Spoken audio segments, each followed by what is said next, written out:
to Recall the Midwife. This is Series 4, Episode 1. I'm Alex. I'm Becky. I'm Jen.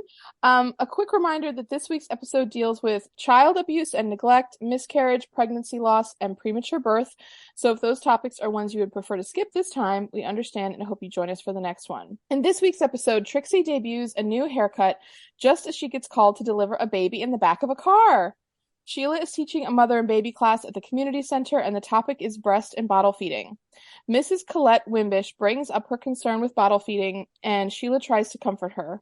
Colette has lost 3 previous pregnancies before she's reached full term, and when contractions send her to the maternity home at 33 weeks, she is worried she'll have another loss. Colette delivers a premature but healthy little girl, and with care in the hospital, she thrives. Trixie is working in the clinic when she meets Gary and his baby sister Coral. Gary has brought Coral in for a checkup, but Trixie sees some issues that prompt her to ask Gary to wait for the doctor. He leaves with Coral before that happens, and despite Trixie's efforts, they are impossible to track down. We learn Gary is one of 4 siblings, Coral the youngest, and they are all living in terrible conditions and with much neglect from their mother Bernice. They are discovered when Gary is caught shoplifting, and Officer Noakes and his officers remove the children from the place they live and are set up in temporary care. Trixie learns this and steps in to help. Their story touches her deeply, and she shares her feelings with Tom. It brings them closer, and he proposes with a ring and her favorite pastry, an Angelica.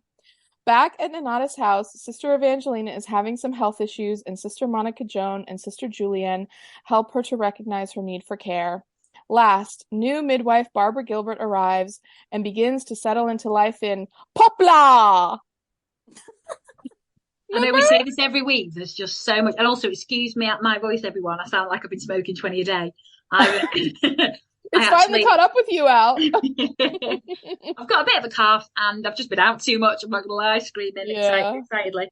Listeners, this has been a big week for Alex, and we don't have time to go into it, but just trust us when we say this has been one of Alex's highlight weeks of her life. It's been the best. It was the best night of my life. Everyone's like, more than your wedding, and I'm like, yes. I met all the neighbours' cast. Oh, way more than your wedding. Forget the wedding. The wedding was just. And they were like, "Cool." When your daughter was born, yes, that's the worst day ever. Like, that's not a nice day, birthing. Anyway, birth is not the best day of really anyone's life. I don't met think. Susan Kennedy. Really honest. I met Susan Kennedy from Neighbours. That's all you need to know. And Paul Robinson. Yeah. It was just best. Yeah. Anyway, that's by the by. Different TV show. Can I just say, the names? Can we just talk about the names really, really quick? So they've got Sure. Yucetta, Yeah. Marcy, Coral, and Gary. Pretty name costs nothing, Alex. A pretty name does cost nothing. What about Gary? Do you know what I mean? Well, it's like she had Gary, and then she's like, whoa, we need to spice this up a little bit, and then after that, she was just gonna run wild, you know? Yeah, but it's like when they say, "Oh, I'm going to give her something modern, Pam," and you're like, Yeah, but that is, to be fair, then. But Gary, I was just like, yeah, I suppose Gary was fashionable then, yeah. Oh, Gary, yeah. Is Gary one of those names that's dying out? Yeah. I don't know. To me, because it is, Jen. It's this big thing that Gary is a name that's dying out. Oh no, I was going to say I don't know ... any Garys, and I haven't heard any little kids named Gary. So I was going to. Yeah, but do you know what gets me about that? There's so many Harrys. It's only one letter difference. I know, but I'd rather go Harry than Gary. What about Barry? What would you prefer to be, Gary or Barry? Oh, Barry is the worst out of the 3 of those. Yeah. Sorry to any Barrys listening. Yeah, sorry. I'd take a Gary over a Barry. Or any Garys listening. Or Pams. Yeah. Wait, whose name? Oh, this is like when Trixie blasted the name Fred back in series 1 when and then we said that Raymond, because they named the found baby Raymond, and we said Raymond was a worse name than Fred. Yeah. Sorry to any Raymonds out there. Yeah. Oh man. Freddie's one of the names that's having a resurgence though, isn't it? Yeah. This Freddie's at my daughter's school. Yeah, Fred's a good name. It's solid. So I think we should start and just discuss Colette's storyline. Okay.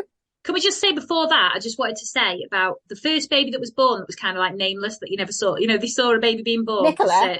Patsy was doing it. No, that was the second baby born. first baby born, Patsy was doing it when they did the voiceover, like, a new, but actually I sound a bit Vanessa Redgrave with this voice. A new baby is born, and everyone thinks it's the most beautiful baby that's ever lived. That kind of thing. It's as ordinary and miraculous as a sunrise. Yeah, you know? There's a sunrise. But anyway, no, the baby, it was the cleanest newborn I've ever seen in my life. Yeah, it looked as if it was just doused in a bit of water to make it appear slippery. Yeah, basically. She'd taken a little bath. But yeah, baby Nicholas born into the back of a van. And they were like, oh, Nicholas for a boy. And he was like, what's the name? Nicholas for a boy. Lols. But yeah, baby Nicola. Well, wait. She was also she was also a whopper, but not to sound too much like, what do you call her? Patsy, but. Oh, wait, didn't they do the classic joke where like Trixie runs up and she says like, what does Trixie say? She says something like, how's it going or whatever, and the dad goes like, oh, everything's fine, like I'm good, and then she's like, no, your wife, like. No, it was a name. It was. I've just said it. They were like, shows how much you listen to me, Jennifer. Yes. He was like, what's the name? And he was like, Nicholas for a boy. And she was like, no, your wife. That's right. Sorry, I hadn't put that together. My brain went a little bit in and out. Okay, sorry. So, well, and Trixie got the lift on the milk float, and it made me think of when we were at university, Alex. We got a lift home once on a milk float because it was so early in the morning. We did with Colin the milkman. If you're listening from Lancaster, Colin the milkman, he used to wear really small shorts, didn't he, all the time, no matter what the weather was. Lancaster is not warm. And he gave us a lift home up a hill because we were quite drunk. And it was amazing. And then he used to give us free milk, didn't he? Well, he knew what he was doing because he left free milk and he left some other stuff on our doorstep. Potatoes and orange juice. It was the most exciting day we've ever had. And then, he knew what we were doing because from that moment onwards, we ordered from him stuff that just sat in the fridge and then just went off. Yeah, but we did it.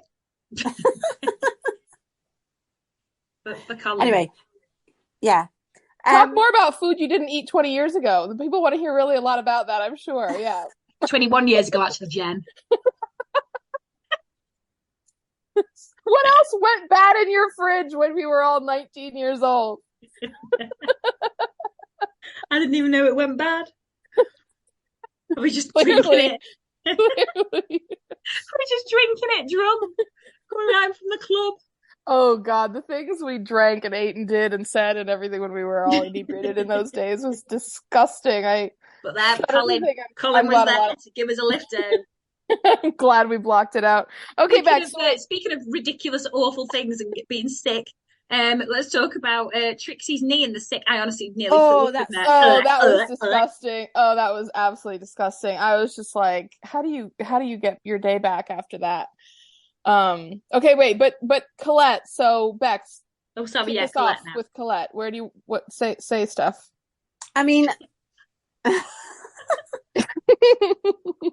Well, I think Colette's story is, I was going to say kind of by the by, but that's a bit dismissive. But Barbara, we need to talk about Barbara, who's the new recruit, and she obviously assists Sister Evangelina, who delivers Colette's baby.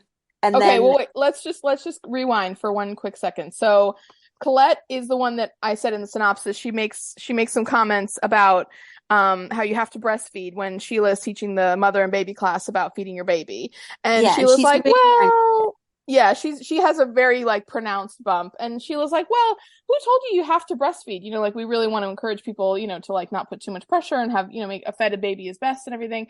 And she's like, well, Dr. Spock said that. And, she's like, oh, and then I love the line where they say something about like, oh, well, that's Americans. Like they do it so different over there and everything. I can't remember the exact. Also, she was like, it helps you bond. And Sheila was like, what do you mean bond? I was like, what do you mean you don't, however many years, you know what bloody bond is? I'm sorry. That was annoying. Well, yeah, it does. But I think Sheila's point was like, I think what she was trying to say was there's lots of ways to bond with your baby and breastfeeding doesn't have to be, definitely. But it's the way she didn't understand what bond meant. First time she'd heard of bonding with a baby. Yeah. Anyways, so Colette is very, you can just tell there's a lot of anxiety there. And so then Sheila and Dr. Turner are talking about it. And Dr. Turner says, she lost 3 pregnancies in the 3rd trimester. She's obviously very anxious.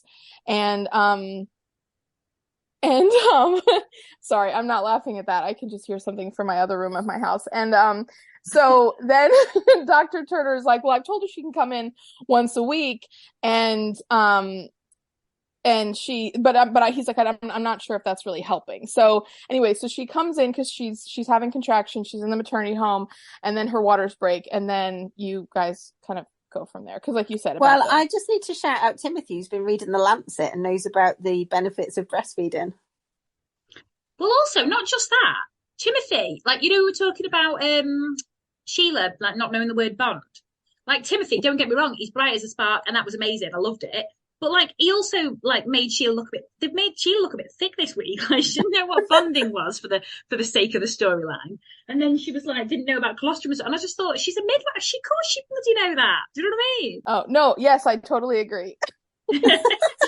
I did have to mute myself because of an issue in my home, but now I am back. So, but I'm sure whatever you guys said, I would agree with. Also, can I just say, just on that point, just really quickly, when we're talking about Sheila doing the milk talk, I actually found it really interesting that they were using like condensed milk for babies. Like, well, honestly, I've been thinking this for a while. What have you been thinking? Well, just that surely it's not great for babies. Yeah, and they were like, I was raised on it, and like, my baby's going to get the same. And they're like, no, don't use that. Don't use evaporated condensed milk. Like, no, that's fine for your pudding, but not for your baby. And I just thought, well, she's all right. Okay, when they mean condensed milk, do they mean like milk that's just very thick, or do they mean like milk that's like thick, like sweet, like carnation? Syrup? Carnation. No, it's like sweetened. Like we make. The only thing I know to make with condensed milk is we used to make coconut ice. Did anyone used to make that? No, we used to make coconut pyramids with the chocolate dip on top, like a bit like macaroon kind of things. But is it thick coconut, like a syrup? It's thick, yeah, and it's sweet. Oh, okay. So just something for our American versus British listeners here. So in America, we have evaporated milk, and you guys have evaporated milk too. Yeah, it's not that. It's not like long life milk. So I would say sweetened condensed milk, and you guys just say condensed milk. Yeah. Okay, so that's the difference. Maybe there was like an unsweetened version, because they can't have been giving all those babies that sugar. Well, the thing is, sweetened condensed milk is so sweet. I mean, it's incredibly sweet. Like, I think of it as like, I mean, it's thick like a syrup. Like, you would, it's really, really thick. But actually, this is kind of an interesting episode because there's a few mentions about kind of, I'll just say like food nutrition technology, because Sheila says a thing of like, oh no, now we've formulated this product, baby formula, for your babies, and it's really good for them, and it has all these things that are really special, like for babies. And then Trixie makes a comment to Gary about how rosehip syrup, you put it in like some water and then you drink it, and it's got lots of nutrition. It's got lots of nutrients. They put it in the factory. They put it in the factory. Yeah, and so it's kind of like it's kind of an interesting time where like food science is really, evolving, and then you're getting a lot of like fortified foods and everything, which is like, we don't have to go off on a huge thing about that, but I just thought it was interesting that there were a few different mentions of that. Well, also food science, this leads us on to Colette. Ooh, seamless, lady, seamless. Oh yeah, she's a food science teacher. Yeah. Home ec, yeah. Because Barbara cannot cook. Well, no, Barbara. It's the order. Oh, was it? Hang on, I'm really confused. I thought it was the orderly. The orderly made that, whatever that omelet was. Yeah. Oh, I thought Barbara made it. No. She said we have an orderly, but it's like she's like her first day or something. So she's. Yeah, but I thought that was her. I thought Becky was onto something then, thinking that she was lying that it was an orderly made it because it was her first day. Yeah, because Barbara's a bit hapless in this episode. She just keeps. I think dropping Barbara everything. Made it. Can we just say something about Barbara before we go on? She is my top tier. Her and Patsy are my favourite ever midwives on this show. Whoa. And they're a bit harsh. You would think you would rally against them. I am a bit of an inverted snob, like Sister Evangelina. But no, I absolutely love Barbara. I love Barbara. Barbara's Liverpool. amazing. Do you know what I mean? Northern girl. Barbara's She has nothing amazing. like she's from Liverpool, but love her. Well, her dad's the curate, isn't he? What is he? Yeah, he is. He's just a vicar, isn't he? Yeah. Oh, vicar, rector, something like that. Something. Yeah, bishop. Let's call him a bishop. Yeah. A deacon. Before we get to Barbara, though, I will just say, so Barbara and Sister Evangelina are assigned to the midwife the maternity home as a way of kind of like, sorry, yes, let's give Colette some dues. Yes. Well, just to say, like, they're put there kind of because it's like, okay, it's still work, it's still important work, but it's not as like complicated, stressful, dynamic as the district work and as like the in popular maternity work. Barbara's struggling a little bit. She seems very clumsy, and Sister Julienne just thinks that the maternity home will be a better have some fit. of the routine that she's used to in hospital. Yeah, well, also I feel she's supposed to get trained up, basically. Sister Evangelina was just watching her constantly, just makes her nervous, so she's dropping stuff. And I would as well. Like, I feel that bit when she dropped all the instruments on the floor, I just thought I could see me doing that. Like, when someone just keeps watching me and being overbearing over it. Yeah. Oh, and you're always worried you're going to make a mistake. But I will say, so they're caring for her. So Sister Evangelina delivers the baby. Dr. Turner's in the room. Barbara's in the room. And so they're all very nervous, about this baby being born so early. And then she comes out and it's like, oh, you have a little girl, and and then they kind of take her away, and they're like they're in the same room, but Dr. Turner's trying to get her to like take a breath. And when I tell you the tension in that moment, waiting for that child to cry, was so intense, and the look on Sister Evangelina's face as she was just waiting and waiting, because Colette says, is she okay? Is she gonna be okay? And Sister Evangelina, oftentimes the nurses or midwives will kind of say something or indicate something, but Sister Evangelina just like didn't do anything. She didn't, and then when I heard that baby's cry, it brought tears to my eye. That was for me the moment where I really started sobbing for the rest of the episode. Well, they also knew they knew about her history. They knew she had 3 miscarriages before that, late-term miscarriages as well. Yeah. They knew how devastated that'd be. Also, Barbara had really had a lovely rapport with her. It showed, because obviously she was green. Is that what it's called? Green around the ears? No, not green around the ears. Yeah, green. Yeah, like when you're a rookie, when you're new at your job. Yeah, it means you're green. Yeah, green around the horns. I don't know. I'm not with that. Wet around the ears is what I think the expression you're searching for. Yeah, is it? Anyway, point being, they know she's new. Wet behind the ears is wet behind the ears. That's it. Yeah, but she's new. She's not got a lot of experience, but what this does show is that she does have what it takes to be a midwife, because she's already created a really lovely rapport with Colette. Yeah. So then the baby gets taken away by flying squad. That does not mean an ambulance. No, sorry, an air ambulance that flew to the top of the maternity home and touched down. It does not mean a helicopter yet. So the flying squad came, took the baby, and they decided she had to go in. Very different to the Conchita. She kept it between the boobs. Yeah. But she was like, no, it's okay. Yeah. Yeah. So they took Colette's baby. She knew it was a girl, and then she was just. There was this scene when she was like, I've been crying and my milk's coming through, and she was just like, the bed's gonna float away with all this liquid. Yeah. Oh, and actually, okay, so just 2 things. So from a personal point, now I've mentioned, if listeners of the podcast will know that I have 2 beautiful nephews, my sweet angels. I love them. So they were actually born prematurely as well, not that much earlier, about at the same time that Colette gave birth to her baby. So they also spent time in the NICU as they were kind of, just getting a little bit bigger, heavier, stronger, all that kind of stuff like that. And I loved, so Barbara is one of my all-time faves as well. She's the most beautiful, sweet spirit of a person ever. And one of the things that I thought was really wonderful is that, like, right out the gate, even though she's so green, even though she's dropping everything, even though she's just like bumbling around, and like when she arrived at Nonnatus House, we'll talk about it. I want to spoil because we'll get there. But he listens to Colette saying, oh, I have this milk. I don't want to lose it because this is like for my baby. This is like what I'm making for her. And Barbara is like, oh, wait, I know what we can do here. And so she advocates to have Colette express her milk, store it in jars, and then twice a day she's going to ride to the hospital to deliver it to the maternity ward where the baby is being kept so that it can be fed the breast milk. And my sister did that too when my nephews were born. She expressed her milk and then she gave it, to the hospital and to the nurses, and then she fed them as well. She was allowed to go in and feed them and all that kind of stuff like that, as did my brother-in-law. But I just, she was like, we have pumps now, and it was this really newfangled thing, and she just advocated, and it just... And Sister Evangelina is like, you have so much work. Like, no, that's where do you get your energy from? Where do you get your energy from? How can you do it? Which is actually kind of shocking coming from Evangelina, because she's always going the extra mile. But you can tell she's not feeling great, and we'll talk about that in a minute. Yeah. But Barbara's like, no, I can do it. And it just...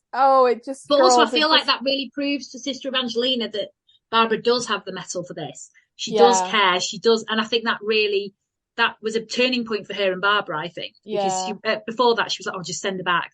She's not even trained. Whereas now she's got this newfound respect for her. It's quite progressive of Barbara. And I think sometimes Sister Evangelina is a bit mistrusting of like the modern world. Yeah, but also it's using her own thing. Breast is best, isn't it? It's using her own adage. Well, and then she used her argument against her. Well, for her, but against, I mean, she was like, well, you always say, and that was kind of that's a great way to get to Evangelina because, but so it really fostered this, I mean, it showed Barbara's character. It was able to do something really positive for Colette, and her baby thrives, and she does so great. And the end scene when it's her and her husband with the baby, and they just look so happy, and I was like, oh, cute! You've no idea how hard it's going to be. Oh, they really pulled my heartstrings. And actually, I mean, who knows, because we don't see them again, but maybe since she had a safe delivery, maybe they can have more than one kid. I mean, one kid is great. So there's no, she says, this is my chance, or this is my one, this is my opportunity. Like, I'm going to do everything right and everything like that. But just so happy for them to have a happy outcome. So I love that. So Bex, where next? So should we talk about little Gary Tiemann? Oh, Gary! Oh God, Gary! Oh, I just loved Gary, and I was trying to look to see if he'd been an actor. Like if I felt like I knew him as an actor. I mean, he's a child actor, but I can't find he's been in anything. Because I mean, series 4 is a good 8-10 years ago. He could be, I couldn't find anything. So I don't know why I've gone down this road because it didn't lead anywhere. No, but he was so good in it and so heartbreaking and. Oh God. It's funny. When I watched this whole storyline, I thought, wow, this is one that's like, we talked about so much of this kind of thing in the book, when we did our book review the last couple of weeks, and how, the show finds a way to challenge the audience with these incredibly tough storylines. And this to me is definitely in the top, I don't know, top whatever of like, this is one of the hardest ones to watch. I mean, when you see the way that those kids are living and what they're going through, I mean, not to make light of the awful situation, but that was the fattest, neglected baby I've ever seen. Neglected baby. It was so cute. Well, actually, what was so funny about it was that when Colette gives birth to her baby, my mom and I look over and we're like, that's not a premature baby, because we've seen premature babies and they are tweensy, like they are like the littlest, like when my nephews were born and they came home from the hospital, I joked that they were tiny enough to fit in my loaf tin, like they could have like slept in a little loaf tin. They were so small. That baby that came out of Colette was a Mondo baby. And well, to be honest, they all were this one. I even noticed, baby Nicola born in the car. Yeah. Bloody whopper. Baby Nicola was. Do you know what? Huge. Do you know why? Yeah. They're all drinking carnation milk. That's why. Sweetened condensed It's the rose hip syrup. Maybe they mix it as a cocktail.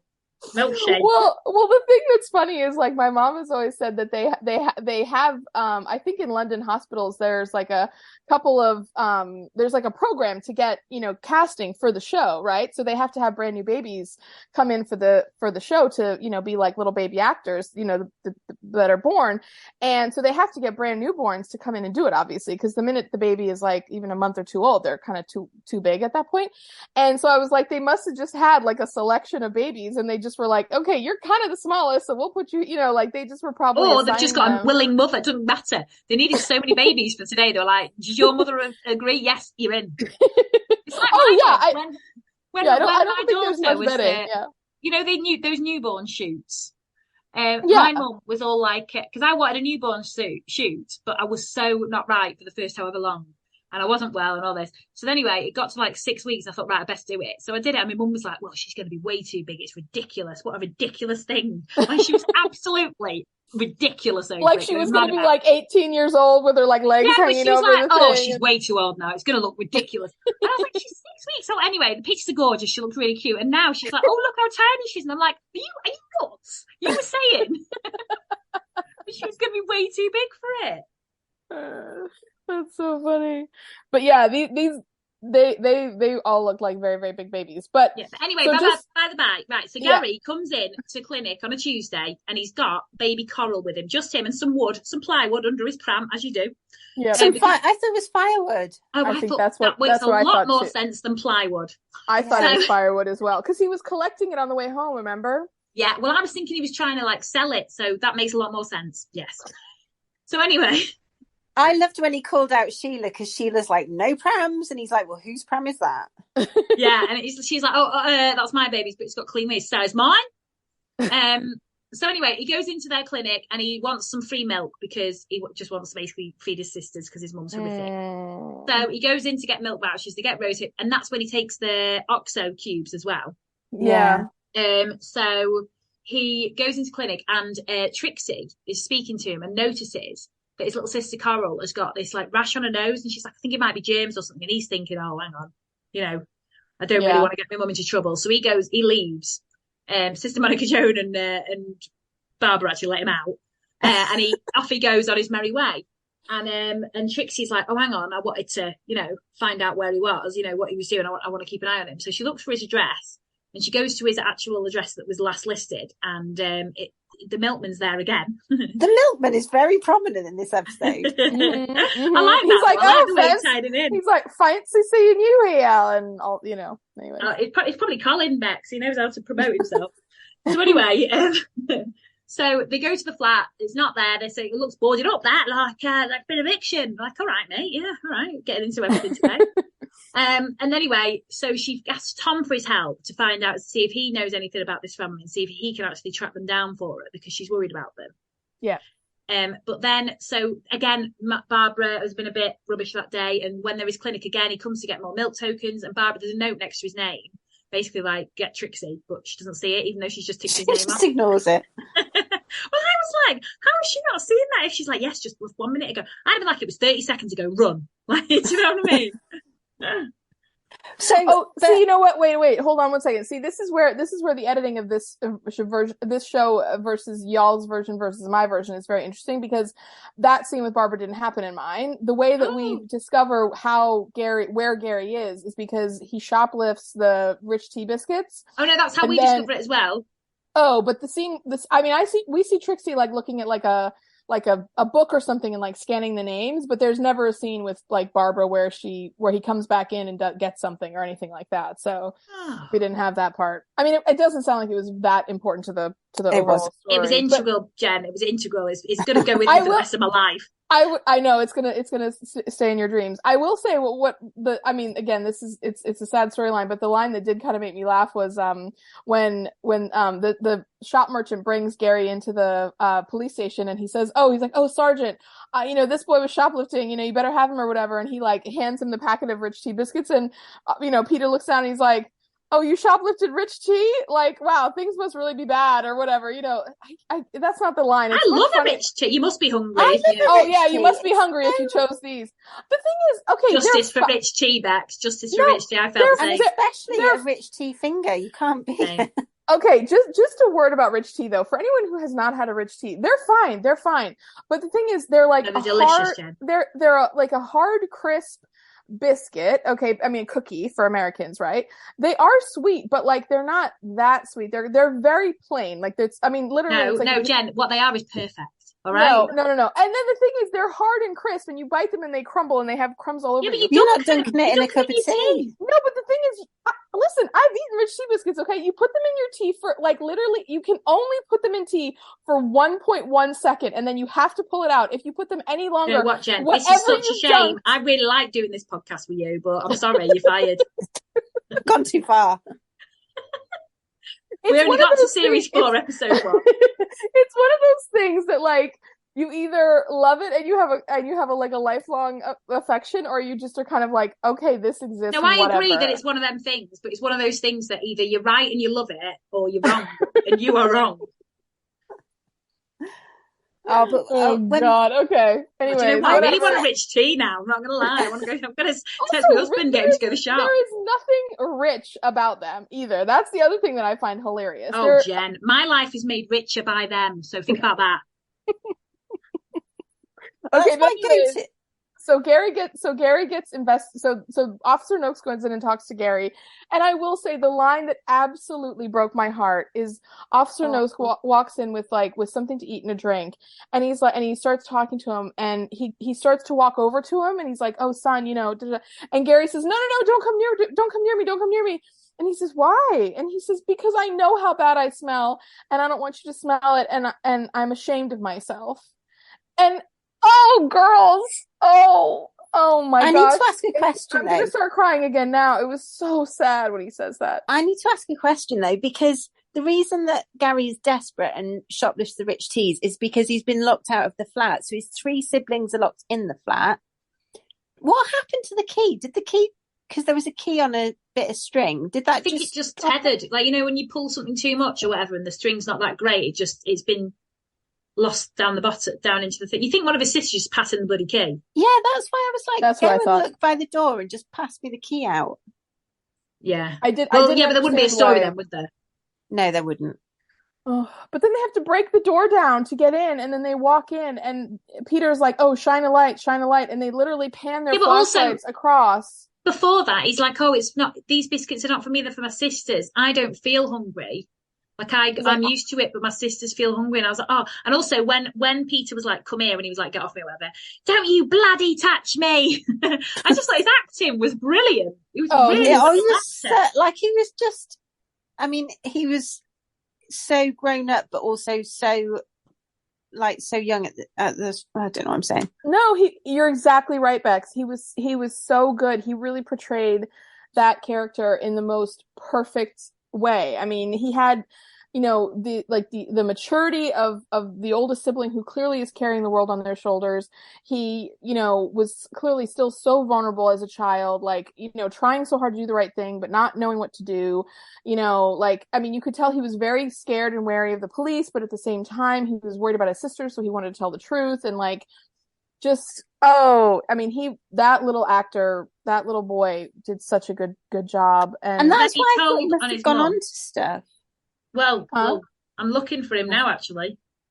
So once Peter, what's they get out what's it called? The cleanup station, something. That's not what it's called. The cleaning station. Yeah, the cleaning station. Mm-hmm. So Monica Jones, Sheila, Trixie come together. Cleansing. Cleansing station. And I just thought that bath for those kids must have just been the best feeling in the world. Well, Dr. Turner and Sheila got involved, didn't they? Because obviously it wasn't just the fact that they were hungry and, you know, dirty.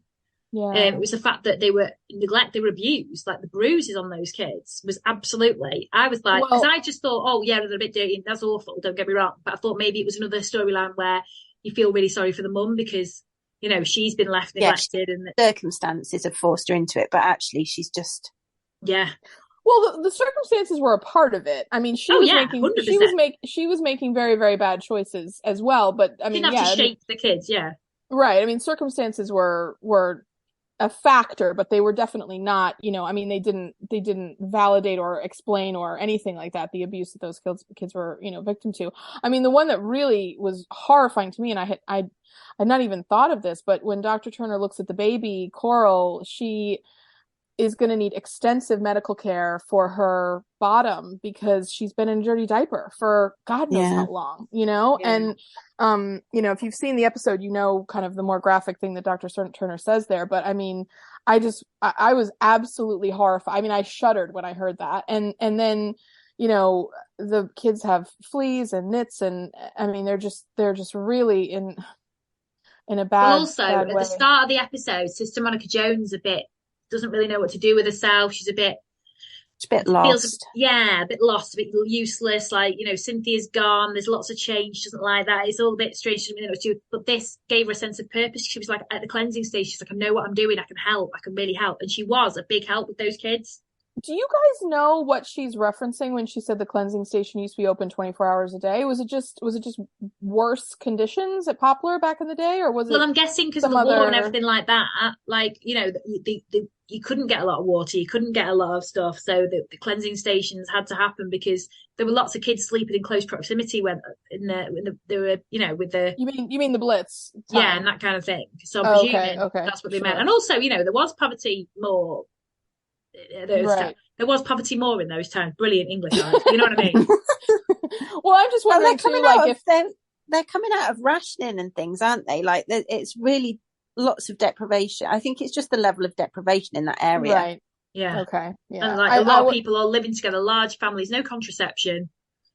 Well, and even access to like clean running water, I'm sure was incredibly limited, exactly. you know, in that community as well. So, yeah, I just to kind of round out. So, you know, because we'll venture into Trixie, I think, you know, as we're talking about this. But so there's a thing that mature Jenny says. You know, they get the kids cleaned up and everything. They're put into a temporary home, and then at the very end of the episode, mature Jenny says, you know, in the end, they were, you know, the 3 older kids were sent to Australia as part of a child migrant program, and the baby was adopted to a different family. So they were kind of kept together / separated, you know, because of whatever.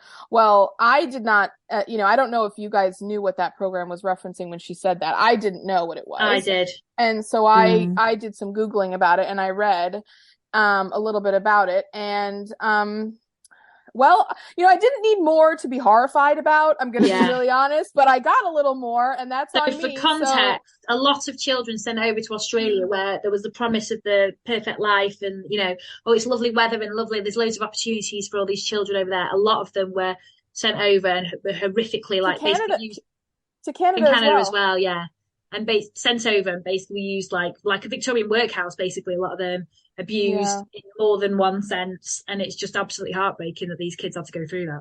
Yeah. Oh my God. I mean, you know, I would never tell someone to like actively look into something like this, but I will say it was definitely a case where, you know, and actually I don't have the book handy, but there's a line where in Jennifer Worth's book where she's talking about the workhouse, and she says, you know, this was an idea that came out of an altruistic and, you know, problem solving, you know, initiative. And this could be something that would really help people. And she said, but, you know, like a lot of things with good intentions, it ended up going really badly in a lot of ways. And this was exactly the same thing, because there were high hopes that, you know, this was going to solve a lot of problems for Britain, solve a lot of problems for Australia and Canada. You know, this was going to be a way to, you know, do positive things. And then it ended up incredibly sad. And, you know, for many, many children, not all, but for many, many children. And they touched on it a little bit in the way that mature Jenny kind of said, you know, where she left her kind of caption, but awful. Right, let's change the mood. Let's go to Barbara, the lovely Barbara. Okay, but so we'll talk about Trixie and Tom at the end. Yeah, after Barbara and after Sister Evangelina, we're going to go to that. Yeah. Okay. But let's talk about Barbara. I love her. Right. So, so she rides. She's got a bicycle. She's got bananas around. She brought bananas because she's just lovely and always, you know, it's just she's been brought up well. She knows not to go anywhere without anything. No, the market holds it to her. Yeah, didn't buy them. They look good. So anyway, she's not thought, I mustn't arrive empty-handed. Stop slagging Barbara off, will you? So anyway. She asks for directions, and the market keeper that sees her says, "Oh yeah, go down there. And by the way, give them this bananas when you get there." Yeah, she's giving it to them because she's so lovely. So anyway, Barbara gets to Nonnatus House, and Sister Monica Jones being a bit weird, and she's like, "Go away." And she's like, "Well, really I'll live here. I think this is where I'm supposed to be. Like, can you help me?" And there's everything I own's on the floor, and then Sister Monica Jones like, whatever. And then she's like, but there's dogs now. And then there's a bit where Sister I think we need to give more explanation here. So Barbara's suitcase has fallen off her bike. Yeah, and opens. And underwear is everywhere. And then 2 wild dogs have randomly come in and just started running around with her. Why is the first thing she didn't do is close the cage? Like, first thing you do is close the case so they can't just keep going back and getting more underwear. Yeah, I didn't get why she didn't immediately drop the bananas and just run down and like grab the case, because you wouldn't want your clothes just floating around on the street anyway. Like even if there weren't dogs, that was a little bit weird. But anyways, I was like, Sister Monica Jones takes the bananas and she was like, "Put down the bananas. They're superfluous to this." Yeah, that's what I'm saying. But superfluous to the situation. It was funny, like. Just ruin my. But I mean, I was saying, you think Monica Jones isn't going to be helpful, but actually she gets a bucket of water to throw over the dogs. Yeah, she was being dead. She was being dead good. It just made me laugh. Yeah. And then Barbara gets drunk that night with Trixie and Patsy. And then she got a hangover on her first day. What were they drinking? They were drinking some wine and then rosehip syrup because Trixie brought a bottle of it home because she's like, we absolutely have, like, we're swimming in it at the clinic, and then she like pours rosehip syrup over it's like white wine something drink that she's got, and I was just like, okay, and we see that the drinking is becoming a problem because that is, I mean, she's just increasingly drinking more disgusting booze, and like I feel like that's definitely a sign, like when your standards start to get lower and you'll drink kind of for any reason. Well, actually, after just to go back really quick to the Gary storyline, at the end of that, Trixie was drinking on her own in her room, upset. So you can see she's kind of using it a bit more as a crutch. Oh, see, when did she do that? After the cleansing station and after the kids had all, yeah. You know what? Wait, hold up. I have a note about that actually, because I wrote, wait a minute. Oh, it's here. Oh, okay. I wrote Trixie has a drink after helping those kids, and I don't blame her, because I will say that was kind of the one time where I thought, oh yeah, you know what? Like if I had a day like her and I had dealt with those kids and knew all that, I would go home and have a big glass of whatever I wanted to have too. I mean, just something, or just like a big. Yeah, but I think it's showing. I think it's showing how she's got a reliance on it, or starting to get a reliance on it. That was the point of him showing it. Do you know what I mean? Yes. She's leaning on it too much. That's for sure. And you're starting to really get a sense of that for sure. Yes. I feel like I would be the Barbara in that situation. Patsy and Trixie can totally hold their drink. I would not be able to. I thought Sister Winifred was a bit judgy when she was like, because as far as the nuns are concerned, they tell her that she's got food poisoning because she's eating a green crisp.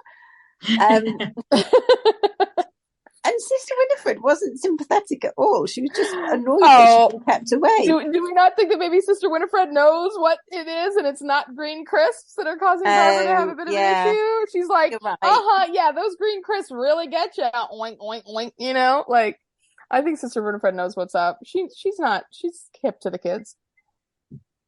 True. But anyways, Barbara comes, and so she does great. We love Barbara.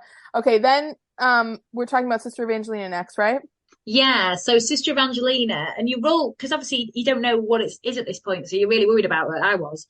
And so she's got really bad reflux. She's in pain. You can see she's flinching at stuff. Anyway. She's off her food. Yeah, Sister Julienne's like, whoa, what's going on here? I can see that you've got some issues. I need to go to the doctors. And then she just starts shouting at Sister Julienne. And it's like, she's your support. You're also her subordinate. You've taken her like faith, this life of service and duty, and you're refusing to go to the doctors for her.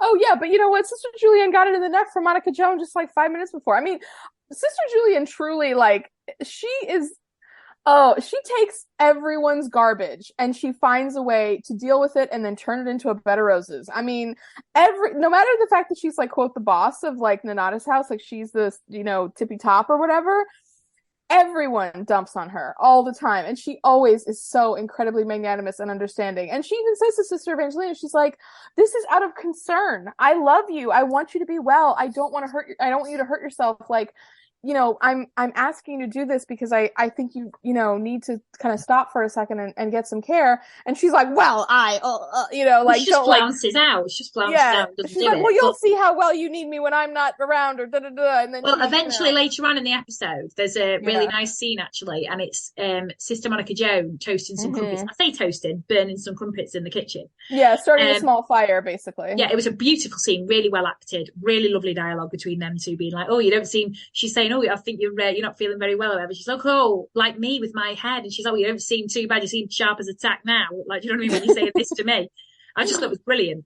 And then really obviously good. The toast burn. She's like, see, see, you are more necessary than you might imagine. And it finally encouraged her to go to the doctors, to be like, you are still useful around here. You do need to go and get yourself sorted. Well, actually, I thought it was a different line that really twisted the story, because I thought Sister Monica Joan was, well, not thought. So she has this line where she says, listen, she's like, I know how important it is to feel useful. And she's like, don't neglect your health so long that then you actually can't do anything. And then you end up like me, someone who just has to basically be here, but not really be here, because I'm not doing anything. I'm not really helping. I'm just kind of like window dressing a little bit.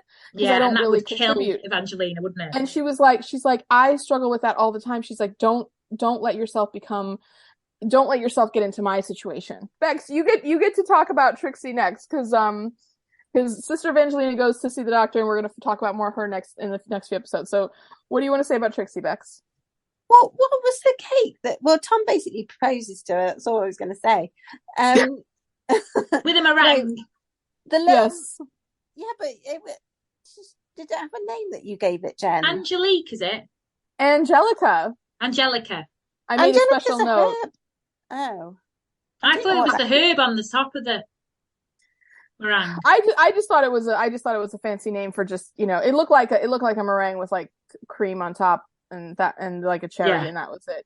I love that Sister Monica Jones stole it in the kitchen when she found it later. Oh my god. Well, she was going to be my zero for that. Oh yes, me as well. Yes. Oh, I when she ate that thing, I was like, I can't believe you're freaking ate that. Like, you are just, she is unreal with her ability to just. Well, when Tom gives her that, she's like, can I eat it? He's like, well, in a minute. And then he's like, I'll give you something else. And she's like, proposal, what a surprise. And he's like, don't say that, Trixie. It was really like, it's because if it really is, that probably means you don't want to be my wife quite as much as I want to be your husband. And if that was how someone proposed to me, I'd be a bit like, F off. Like, but it just wasn't the reaction he was hoping for. No, I know, but it's just not the most romantic proposal, is it? Like, basically shouting at her, not having the reaction he wants. They're not meant to be. No, well, she takes ages to say yes as well. Yeah, the thing is, it felt really slapdash. Just to give a little bit of context, though. So, okay, at the beginning of the episode, when Barbara and Patsy and Trixie are all having a drink and they're kind of like, really, getting to know each other for the first time, Trixie says, "Oh, I have a boyfriend, Tom. Like, he's so great," and whatever. And then she's like, "But I haven't seen him for 5 days because he's been working and I've been working and everything, even though they literally live like 1/2 second across the door from each other." Yeah, but they can't exactly stay over each other's houses. Like, no, but I mean, and then Trixie's coming in to the Nonnatus house and Tom is going out and he's just like, "Oh, hi, Trixie." Like, literally, like she was just like Sister Juliet. He's like, "Hi, Sister Juliet." I mean, it was that casual. I was like, that's your girlfriend, right? Like, even if you're both doing stuff, like, you would stop, say hello, like, give each other a kiss, like, whatever. But he's just like, anyways. And so, like, the proposal does come a bit out of the blue because there's not a lot of interaction between these two. It's just the day to day. This is what I'm saying, though. So, like, they start the episode and she's like, "I haven't even seen him in that much. Like, we're kind of like two ships passing in the night." And then she says, when he just kind of waves at her, she's like, "Oh, can I talk to you for a second?" And then she doesn't say anything about their relationship, really. She like asks him if he can help find Gary and his, the kiddos. And then he's like, "Oh, I'll give it a shot," or whatever. They're on the pier and everything like that. Well, anyways, then fast forward. Then they've done the cleansing station thing, and Gary and the girls are going to get taken to like the short-term foster home, and Trixie's packing a bag for them. And Tom comes to her and says, it's in the lobby of Nonnatus House, and he says like, "Oh, do you want to say goodbye to them?" And she's like, "No, I can't. I don't want to." To be fair, I will say that was quite a deep conversation between them. That was her opening up quite a lot to it. Oh, it was very deep. That's what I'm saying. It was definitely a transformational like talk, because she, really expressed some stuff and everything. And I think that pushed the proposal in a major way. Like, it made it possible. To me, is where I was going to go with it. But yeah, because I felt like the storyline with Gary and his siblings brought up a lot of things from Trixie's childhood. Yeah. And I felt that her opening up to Tom kind of led him to propose to her. Yes, but it's still, I mean, we've said this so many times, like, it's like truly a close but no cigar relationship, like, there's a lot they both love about each other, and a lot that's really admirable in both of them that they recognize that is compatible in a very deep way. But I mean, like on some like damp park bench in like the middle of a pier or whatever with like, I mean, shouting at. Yeah, and then just being like, listen, like, if you don't want to do this, like, we don't have to do this, but I'm just asking you, okay? And she's like, well, I mean, okay, yeah, I guess we would. I mean, it wasn't that rude, obviously. It like not like that, but it just Yeah, but it's not easy, is it? And I think that's what it portrays. It's not an easy relationship. It's not natural and easy like it should be. Yeah. Well, and can I just say also, this is a brilliant transformation to the next part that I just want to say really quick because that was beautiful. It's seamless. I just want to talk really, really quick about the scene with Sister Evangelina when she comes into the doctors and Mrs. Turner is sat there because now she's going to be part of something. She wants to go back to work. She had this big conversation with Patrick about it. Yeah. And this is the most formal, considering they used to be like sisters for years. Mrs. Turner. Hello, Sister Evangelina. I want to see a doctor about women's problems. Right, okay, well, I shall get to see that's happened. Like, it was just the most formal. And I just thought, after they've been that close for that long, it just really upset me. And I also think we should just touch very briefly on the fact that Chummy is going to be acting matron at the mother and baby home. Oh, yes. So Chummy leaves, there's a flat that comes with the job. So Chummy's she's going to be living at the flat, and then Peter's going to be coming back to stay at Nonnatus House when he's got night shifts. But I think we should just say that it's the beginning of the end for Chummy. I mean, she's not going to die, but we're not going to see her. She is to us. She's dead to us if she's left Call The Midwife. Her parking and her driving was absolutely lols. So God bless Miranda Hart for shoving herself into that car, because did you see like her trying to get in and out of it? Like she literally had to sound a bit like Jennifer Worth here, Jen. Being a bit judgmental. Never. I just meant that like that car I mean, like there's no seat that can go back. You know what I mean? Like it's one of those like old style bench seats and everything where like you just fit in or whatever and you just got to make it work. And I was like, oh my God, she's so tall. Like she's not fitting in that car. Like it looked deeply uncomfortable. And frankly, Peter looked like he was going to be uncomfortable in that car too. I mean, it just looked by the time you had Peter, Chummy and Freddie in that car. Oh, Freddie was probably the safest baby in a vehicle because he was wedged in between his mother and the dashboard, basically. Like there was nowhere for him to go. Gee whiz. Yeah, but I know we're good. Like Chummy, I think is going to phase out pretty quick at this point. No. Oh, the OGs are leaving. I know, but we've got Barbara and Patsy, so let them go. Oh man! Right, heroes and zeros, ladies. My zero is going to be Sister Evangelina. Oh, go on. Why? Just for being so stubborn, and just we just made like quizzical faces at Bex because, like, can I just say, just for context, listeners, Becky is probably the most stubborn person I've ever met. Carry on. I wasn't going to say it, but. But for someone who's a health professional and is conscious of how things can escalate if you just ignore them, the fact that there was clearly something ailing her and she just wasn't, and she was, it just. I'm fully with you. I 100% agree. I think I think she was an absolute nightmare. So she was my zero, and then my hero of the week is going to be Barbara. I was going to have her as mine. She's so great. For working with Colette and just going above and beyond. Yeah. Excellent choice. Excellent choice. Jen, I'm ready, or are you? You go next. Right. My hero of the week is Sister Monica Joan. Oh. Which is unusual. It's unusual. But I'll tell you for why. It's for getting the kids to beat the horn of the car. I loved it. Yeah. It was pure, unadulterated, unabandoned fun. Like she didn't give a care. Like normally, like adults are like, oh, don't do that. Oh, there's neighbours listening. All this. She didn't care. She was like, do it. And the kids were absolutely lolling, and they need that lolling in their life because they've not had a lot of, pure unadulterated joy. So yes, to Sister Monica Joan for that. That is my hero of the week. Yes. I just thought the kids laughing was absolutely beautiful. Now my zero of the week is Patrick.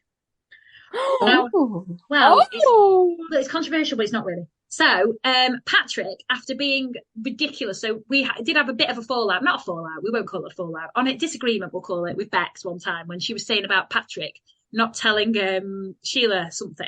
And you shouldn't have to talk about it if you don't want to talk about it. Not true. So anyway, Patrick was. By the way, can I just say you blasted Sister Evangelina for being stubborn, and it's like, well, Bex, if she doesn't want to talk about her physical health, then why does she talk about her physical health? You don't have to ask different questions. It's two different things. Patrick didn't want to talk about his past, and because it was his way of coping talk with about it. her present. Right? Can we just stop? Sister... Hang on. Hang on. No, we are in my zero. Shush. So Patrick and Sheila were talking, and Sheila was like, Can I tell you something, Patrick? And he's like, yes, you can tell me anything, and I hope you always will. I thought, hypocrite. That annoyed me, because I was a bit like, well, you can say that to her and try and put pressure on her to always speak to you, but you don't bloody speak to her. Anyway, Wait, what did she want to talk to him about? The job? She wanted to go back to work. She was like, I want to, you know, she was lying in bed being like, I want to be useful. Yeah. Anyway. I think Patrick was thinking, I hope you always will, but I understand if you don't want to. I hope you always will, like I should have. Anyway, Jen. Heroes and zeros. Hero and zero, because we've done the rest. Oh, God, girls. Okay. Oh, man. Well, let me just, like, totally kill the mood and say that my zero is the child migrant program. And the abuse and neglect that Gary and his sisters. Oh yeah, that's absolutely horrendous. Like, that is, I mean, that's, like, yeah. And listen, I picked one that's like so obvious. I mean, we've talked about the horror of it, so I mean, it was a zero already. I didn't have to say it, but I will say this in terms of the child migrant program. Part of it is that I did not know about that. That piece of history, and I learned about it through this show. And while it is an absolute tragedy, I still value, you know, learning. And one of the things that I really do love about the show is that it does, you know, shine a light on things that deserve, you know, to be known about. Because, I mean, not to be cliche, but like, if you don't know your history, you're doomed to repeat it. So, you know, just, you know, the reminder to be ever mindful about, you know, what we do. So, okay, so that's zero. But anyways, hero, oh man, there were like a bunch of good ones in this. Man. It's all right, it's not like you've had a week to think of it. Just think how much I would have struggled if I hadn't gone last. Okay, you know what? I'll give it to since you guys already kind of mentioned some of the ones that I would have wanted to touch on, I'm going to give the hero to Trixie this week, because, you know, she's in it. She's really deep in it. And, you know, she really tried with those kids, Gary and his sweet sisters. And one of the lines that I thought was, well, actually two, she did the whole thing where they walked into the cleansing station and the kids were clearly very nervous. And she says, oh, this is just like Vidal Sassoon's salon. And she's like, this is Maison Trixie. And like, she really sets them at ease. And then after they've all had like baths and shampoos and everything else, Sheila's really struggling with one of the little girls because she's got the fleas and the nits in her hair. And she's like, oh, I don't know how I'm going to get these out. And Sister Monica Jones says, oh, we have to shave their heads. Like, that's the only way to do it. And Gary says, no, you know, like that means you're poor. Like, we don't want to have our heads shaved. Like, no, don't make them do that. And Trixie says, you know, all it takes is a little bit of time and attention. And she says, we have plenty of the former and like an endless amount of the latter. And like they sit there and just, you know, lovingly and painstakingly, you know, make sure those kids are okay. And, you know, you can tell it really touched her. And I just love when the people just go above and beyond for their patients. It just always touches me. Problems with Trixie this last series 3. Oh, we all Season know. 4, yeah. No, she's back on form. It's fine. Yeah, it was that short hair. I second that.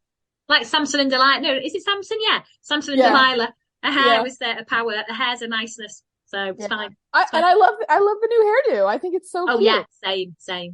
Yeah. So, you know, I know she's got some stuff coming up, but she did good this week. Yeah. And on that note, next week we are watching season 4 series. I've gone American. Series 4, episode 2. So if you want to watch along with us and then listen to our episode, that would be fantastic. So you'll know what we're going on about.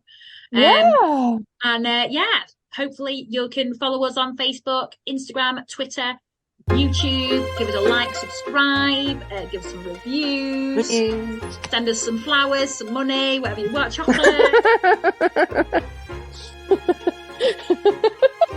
Thank you so much for listening, and hopefully we'll see you next week. Yes! See you soon! Bye!